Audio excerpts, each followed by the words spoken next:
Hello guys, welcome back again. I hope all of you are doing well and also preparing for your exams. NEET exam आने वाला है और बहुत ही कम समय रहा है। यहाँ पे मैं आपको बायोलॉजी का रिवीजन लेके आया हूँ, बेसिकली एनसीईआरटी का। ठीक है, डायरेक्टली क्वेश्चन पूछे जाते हैं तो यहाँ पे हम देखेंगे ह्यूमन हेल्थ एंड रिप्रोडक्शन का टॉपिक बंध्यता। ठीक है, यहाँ पे हम देखेंगे इनफर्टिलिटी। तो यहाँ पे बंध्यता के बारे में चर्चा किए बिना जनन स्वास्थ्य पर चर्चा अधूरी है। भारत सहित पूरी दुनिया में मैं सारी लाइन टू लाइन आपको बताऊंगा, फिर लास्ट में बताऊंगा कहां से आपके एग्जाम में क्वेश्चन पुट होते हैं। भारत सहित पूरी दुनिया में बहुत से दंपति बंद हैं और असुरक्षित सहवास के बावजूद वे बच्चा पैदा कर पाने में असमर्थ होते हैं। इसके कारण अनेक हो सकते हैं, जो कि शारीरिक, जन्मजात, रोगजन्य, औषधीय, प्रतिरक्षात्मक, यहाँ तक कि साइकोलॉजिकल भी हो सकते हैं। देखिए, बहुत समय सहवास करने के बावजूद भी अगर बच्चा नहीं कर पाते हैं तो उस इनकैपेबिलिटी को आप बोलते हैं बंध्यता। कई बार ये शरीर में शारीरिक कमजोरी की वजह से हो सकती है, जन्मजात हो सकती है, रोग कोई संबंधित हो सकता है, औषधि के साइड इफेक्ट की वजह से हो सकता है, या फिर आपकी प्रतिरक्षात्मक कोई तरीका हो सकता है, या फिर कोई मनोवैज्ञानिक रीजन हो सकता है जिसकी वजह से आपके बंध्यता देखी जा सकती है। अगर हम विटामिन की बात करें तो विटामिन ई है टोकोफेरोल, जिसकी वजह से हमें बंध्यता देखी जाती है। विटामिन में एक क्वेश्चन आपके ये भी पूछ लेते हैं कई बार, तो विटामिन ई की कमी से भी बंध्यता आपको देखने को मिल सकती है। भारतवर्ष में प्राय दंपतियों में बच्चा न होने का दोष स्त्रियों को ही दिया जाता है। तो पुरातन काल से ही लेडीज को ही, चाहे वो संतान उत्पत्ति हो, जैसे हमारे भारत में अगर हम बात करें तो नारी को ही दोषी माना जाता है। किसके लिए? बंध्यता के लिए। साथ में ही अगर बच्ची हो रही है तो उसके लिए भी दोष किसको दिया जाता है? नारी को। जबकि अगर आप जब सेक्स डिटर्मिनेशन पढ़ेंगे तो उसमें लिंग निर्धारण किसके ऊपर डिपेंड होता है? मनुष्य के क्रोमोसोम, सेक्स क्रोमोसोम के ऊपर डिपेंड होता है। तो यहां में बताने की ट्राई की गई, बच्चा न होने का दोष स्त्रियों को दिया जाता है, जबकि प्राय ऐसा नहीं होता है। यह समस्या पुरुष साथी में भी हो सकती है। तो किसी में भी कमी हो सकती है। लिंग निर्धारण यानी कि आने वाला बच्चा या तो क्या होगा, आपके लड़का होगा या फिर वो लड़की होगी। तो इसकी 50-50% चांस है। तो इस डिटर्मिनेशन में 100% किसका सेक्स क्रोमोसोम इंपॉर्टेंट रहते हैं? फादर के। अगर फादर का एक्स क्रोमोसोम चला गया तो वो क्या बन जाता है? लड़की बन जाती है। अगर वाई क्रोमोसोम चला गया तो वो लड़का बन जाता है। यहाँ पे तो हम डिटरमाइन है, लेकिन अगर बंध्यता कंडीशन है तो उस कंडीशन में आप नहीं बता सकते कि क्या रीजन हो सकता है। तो किसी में भी कमी हो सकती है। तो विशिष्ट स्वास्थ्य सेवा इकाइयां नैदानिक जांच में सहायक हो सकती हैं। इनमें से कुछ विकारों का उपचार करके दंपतियों को बच्चा पैदा करने में मदद दी जा सकती है। फिर भी जहां ऐसे दोषों को ठीक करना संभव नहीं है, वहां कुछ विशेष तकनीकों द्वारा बच्चा पैदा करने में मदद की जाती है। ये तकनीकें कहलाती हैं आपके एसेसरीज रिप्रोडक्टिव टेक्निक, सहायक जननिक प्रौद्योगिकी। सहायक जनन प्रौद्योगिकियां यानी कि कुछ ऐसी मेथड्स, कुछ ऐसी विधियां जिनके द्वारा आप बंध्यता को दूर करके, जो भी कमी आ रही हो उसको दूर करके संतान उत्पत्ति में सहयोग करते हैं। ऐसी टेक्निक को आप बोलते हैं सहायक जननिक प्रौद्योगिकी। आगे बढ़ते हैं। अब यहाँ पे देखिए, एक आपके आता है इन विवो, एक आपके, हालांकि मैं वीडियो में बता चुका हूं अलग से, एक होता है इन विवो और एक होता है इन विट्रो। जैसा कि नाम से पता चल रहा है, इन विवो यानी कि प्राकृतिक स्थान पे ही संतान उत्पत्ति होना। इन विट्रो प्राकृतिक स्थान के बाहर, यानी कि वो परख नली में अगर आप टेस्ट ट्यूब में निर्माण कर रहे हो, यानी कि मनुष्य शरीर के बाहर अगर संतान उत्पत्ति हो रही है, वो तो वो क्या आती है? पात्रे निषेचन में आती है, जिसे आप बोलते हैं इन विट्रो। जबकि इन विवो आती है जहां पे मनुष्य के शरीर के अंदर ही कोई कमी को दूर करके अगर बस संतान उत्पत्ति की जाए तो उसे हम बोलते हैं इन विवो। तो यहाँ पे पात्र निषेचन, जिसे आप बोलते हो आईवीएफ, इन विट्रो फर्टिलाइजेशन, शरीर से बाहर लगभग शरीर के भीतर जैसी स्थितियों में निषेचन के द्वारा भ्रूण स्थानांतरण एक ऐसा उपाय हो सकता है जिसमें एक ऐसा उपाय हो सकता है इस विधि में, जिसे लोकप्रिय रूप से टेस्ट ट्यूब बेबी कार्यक्रम के नाम से जाना जाता है। ठीक है, तो आईवीएफ इन विट्रो फर्टिलाइजेशन यानी कि जिसमें परख नली में नर युग्मक और मादा युग्मक का क्या किया जाता है? संलयन करवाया जाता है, संलयन करवाना। तो ये क्या कहलाता है? आपकी इन विट्रो फर्टिलाइजेशन कहलाता है। यहाँ पे आपको ध्यान रखना है, कि ये मनुष्य शरीर के बाहर हुआ है तो इन विट्रो में आएगा। अगर कोई कमी को आप मनुष्य के शरीर के अंदर के ही दूर कर रहे हो तो उसे आप इन विवो कहेंगे। अब यहाँ पे टेस्ट ट्यूब बेबी कार्यक्रम आपने सुना होगा। इसमें प्रयोगशाला में पत्नी का या दाता स्त्री के अंडे से पति अथवा दाता पुरुष से प्राप्त किए गए शुक्राणुओं को एकत्रित करके प्रयोगशाला में अनुरूपी परिस्थितियों में युग्मज बनाने के लिए प्रेरित किया जाता है। इसे आप बोलते हो जाइगोट इंट्राफैलोपियन ट्रांसफर। इस युग्मनज या प्रारंभिक भ्रूण को जो 8 ब्लास्टोमियर तक का होता है उससे फैलोपियन ट्यूब में ट्रांसफर किया जाता है। इसे हम बोलते हैं जाइगोट इंट्राफैलोपियन ट्रांसफर।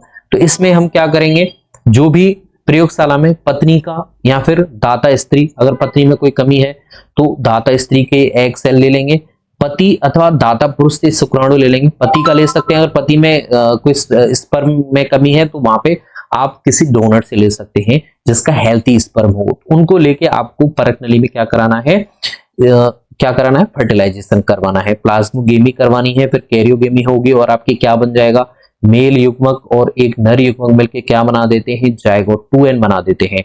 और इसको अगर हम 8 ब्लास्टोमियर तक की स्टेज में फैलोपियन ट्यूब में ट्रांसफर करते हैं तो इस कंडीशन को आप बोलते हो युग्मनज अंतःडिंबी वाहनी स्थानांतरण, यानी कि जाइगोट इंट्राफैलोपियन ट्रांसफर कहते हैं।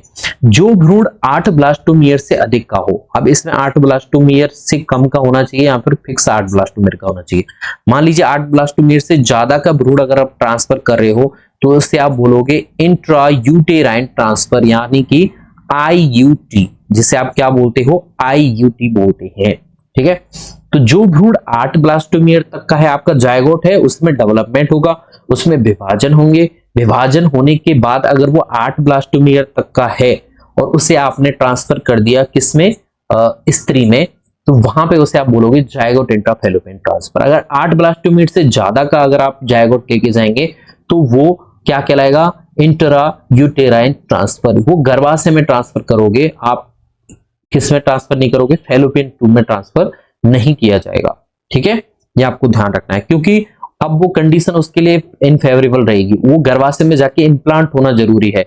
तो आपकी मोरूला है, ब्लास्टुला, गेस्टुला वाली स्टेजेस में डिपेंड करता है वो गति करते हुए कहां इंप्लांट होता है, वो गर्भाशय की आंतरिक भित्ति में जाके इंप्लांट होता है। तो इसीलिए जब तक 8 कोशिकाओं तक का है तब तक उसे आप फैलोपियन ट्यूब में ट्रांसफर कर सकते हो। जैसे अधिक कोशिकाएं होंगी तब उसे आपको गर्भाशय में ही ट्रांसफर करना पड़ेगा। ठीक है, जिन स्त्रियों में गर्भधारण की समस्या रहती है उनकी सहायता के लिए इन विवो फर्टिलाइजेशन, जिनमें गर्भधारण की समस्या रहती है, यानी कि निषेचन तो हो गया लेकिन निषेचन के बाद कंडीशंस क्या नहीं है, फेवरेबल नहीं है, अनुकूल नहीं है, उनके लिए भी क्या व्यवस्था की गई है, इन विवो फर्टिलाइजेशन। स्त्री के भीतर ही युग्मकों का संलयन से बनने वाले भ्रूणों को भी स्थानांतरण के लिए प्रयोग में लाया जा सकता है। ठीक है, तो जिनमें गर्भधारण की समस्या रहती है, जिनमें अंदर अगर फर्टिलाइजेशन नहीं हो पाता है तो उस कंडीशन में शरीर के भीतर ही अगर आप फर्टिलाइजेशन करवा रहे हो तो वो इन विवो में आएगा। आगे बढ़ते हैं। ऐसे मामलों में जहां स्त्रियां अंडाणु उत्पन्न नहीं कर सकती लेकिन जो निषेचन और भ्रूण के प्रवर्धन के लिए उपयुक्त वातावरण प्रदान कर सकती, यानी कि उनमें एग का क्रिएशन नहीं हो रहा है बस, बाकी आगे फर्टिलाइजेशन भी हो जाएगा और आगे डेवलपमेंट भी हो जाएगा, दोनों प्रोसीजर हो जाएंगे। तो हम क्या करवाएंगे, अब हम फर्टिलाइजेशन उसके शरीर के अंदर करवाएंगे वो कमी को दूर करके। तो उनके लिए एक अन्य तरीका अपनाया जाता है। इसमें एक फीमेल से जो हेल्थी है जिसके अंदर एग क्रिएट हो रहे हैं उससे एग सेल लेके उन स्त्रियों की फैलोपियन ट्यूब में स्थानांतरित कर दिया जाता है। तो इससे आप बोलोगे आप गैमेट है, जो मादा अंड कोशिका है वो आपके क्या है, गैमेट है। जो एग सेल है वो क्या है, गैमेट है, इसीलिए उसे हम बोलेंगे गैमेट इंट्राफैलोपियन ट्रांसफर, गैमेट इंट्राफैलोपियन ट्रांसफर। ये पूछा जाता है तो इसलिए ध्यान रखना, फैलोपियन ट्रांसफर। ठीक है, अब GIFT वो इसे हम बोलते हैं प्रयोगशाला में भ्रूण बनाने के लिए अंतःकोशिकीय शुक्राणु निक्षेपण, जिसे आप बोलते हो ICSI, इंट्रासेल स्पर्म इंसेमिनेशन। दूसरी विशिष्ट प्रक्रिया है जिसमें शुक्राणु को सीधे ही अंडाणु में अंतःक्षेपित किया जाता है। कई बार क्या होता है, स्पर्म बन तो रहे हैं लेकिन वो निषेचन नहीं कर पा रहे हैं, यानी कि उनकी मोटिलिटी है, जो उनकी जो गतिशीलता है वो कम है। तो गतिशीलता कम होगी तो वो क्या हो जाएंगे, वो जाके एग से फर्टिलाइज नहीं कर पाएंगे। तो उस कंडीशन में आप क्या करोगे, शुक्राणु को सीधे ही अंडाणु में अंदर प्रवेश करवा देंगे। इस प्रोसीजर को बोलते हैं आप अंतःकोशिकीय शुक्राणु निक्षेपण, ICSI। बंध्यता के ऐसे मामलों में जिनमें पुरुष साथी स्त्री को वीर्य सेचित कर सेकने के योग्य नहीं है, यानी कि जिनकी स्पर्म की मोटिलिटी कम है अथवा जिनकी स्खलित वीर्य में शुक्राणु की संख्या बहुत कम है, शुक्राणु की संख्या कम होने की वाली कंडीशन को आप बोलते हो एजोस्पर्मिया। ठीक है, ये कंडीशन में ऐसे दोष का निवारण आर्टिफिशियल इंसेमिनेशन से किया जाता है। आर्टिफिशियल इंसेमिनेशन से यानी कृत्रिम वीर्य सेचन से किया जा सकता है, यानी कि आर्टिफिशियल तरीके से आप स्पर्म को क्या कर सकते हो, इंसेमिनेट कर सकते हो। ठीक है, इस तकनीक में पतियां स्वस्थ दाता से शुक्राणु लेकर पति से ले सकते हैं। अगर पति के नहीं है, मोटिलिटी कम है, तो आप कोई डोनर ले सकते हैं, उससे लेके कृत्रिम रूप से या तो स्त्री की योनि में अथवा उसके गर्भाशय में प्रविष्ट करवा दिया जाता है। ठीक है, या तो वेजाइना में या फिर उसके गर्भाशय में इंसेमिनेट करवा दिया जाता है। इसे आप बोलते हो अंतः गर्भाशय वीर्य निषेचन, IUI, इंट्रा यूटेराइन इंसेमिनेशन। अब ये जो टर्म है आपकी नीट एग्जाम में बहुत पूछी जाती है, इसलिए ध्यान रखना, इंट्रा यूटेराइन इंसेमिनेशन इसे कहते हैं। ठीक है, तो देखिए कौन कौन सी चीजें आई। हमने देखा विटामिन ई की कमी से कमी होती है इन विवो, जिसमें हम क्या करते हैं, शरीर के अंदर ही निषेचन करवाते हैं। इन विट्रो में आपके आ गई दो कंडीशन, 8 जायगोट अगर आपके 8+2 मीटर से कम है तो ZIFT, ज्यादा है तो गर्भाशय में ट्रांसफर करेंगे, जिसे आप बोलते हैं इंट्रा यूटेराइन ट्रांसफर। ठीक है, फिर आ जाता है आपका गैमेट इंट्रा फैलोपियन ट्रांसफर, जिसमें हम क्या करते हैं, गैमेट को ट्रांसफर करते हैं फैलोपियन ट्यूब में। इस कंडीशन में जब आपके फीमेल में एग नहीं बन रहा है और लेकिन उसमें फर्टिलाइजेशन और डेवलपमेंट अच्छे से हो सकता है, उस कंडीशन में आप GIFT करते हैं। और एक होता है आपके ICSI, जिसमें शुक्राणु को सीधे ही अंतःक्षेपित कर दिया जाता है। आर्टिफिशियल इंसेमिनेशन एजोस्पर्मिया की कंडीशन में की जाती है, जिसमें पुरुष साथी इंसेमिनेट नहीं कर पाता है, जिसके स्पर्म में क्या नहीं होते हैं, स्वस्थ नहीं होते हैं। यद्यपि बहुत सारे विकल्प उपलब्ध हैं, किंतु इन सभी तकनीकों में विशेषीकृत व्यावसायिक विशेषज्ञ एवं क्रियाओं हेतु अति उच्च परिशुद्धता पूर्ण संचालन की आवश्यकता होती है। यानी कि इसमें आपको बहुत नॉलेजेबल पर्सन चाहिए जिन्हें इस टेक्निक की समझ होना जरूरी है, और ये बहुत महंगी भी होती है, इसलिए पूरे देश में फिलहाल ये सुविधाएं केवल कुछ शहरों में ही उपलब्ध है। हालांकि अब बहुत कॉमनली हर शहर में उपलब्ध है। स्पष्ट है कि इनके लाभ केवल कुछ सीमित लोग ही वहन कर सकते हैं। इन उपायों को अपनाने में भावनात्मक, धार्मिक और सामाजिक घटक भी काफी निर्धारक होते हैं। अब देखिए इन सभी को एक नॉलेजेबल पर्सन है जो एजुकेटेड है, ठीक है, जो साक्षर है, जिसे इन चीजों के बारे में पता है, वो ही इसे अपना सकता है। ठीक है, तो ये पहलू भी इसके साथ जुड़े हुए हैं। इन सभी प्रक्रियाओं का अंतिम लक्ष्य संतान प्राप्ति है, और इनका संतान प्राप्ति है तो यहाँ पे बताने की ट्राई की गई है, अगर लास्ट में इन सब प्रक्रियाओं के बाद में भी अगर आप संतान उत्पन्न नहीं कर पाते हैं तो भारतवर्ष में अनेक अनाथ और दीनहीन बच्चे हैं जिनकी यदि देखभाल नहीं की जाए तो वे जीवित नहीं रहेंगे। हमारा देश का कानून शिशु को कानूनन गोद लेने की इजाजत देता है, और जो दंपति बच्चे के इच्छुक हैं उनके लिए संतान प्राप्ति का ये सर्वोत्तम उपाय है।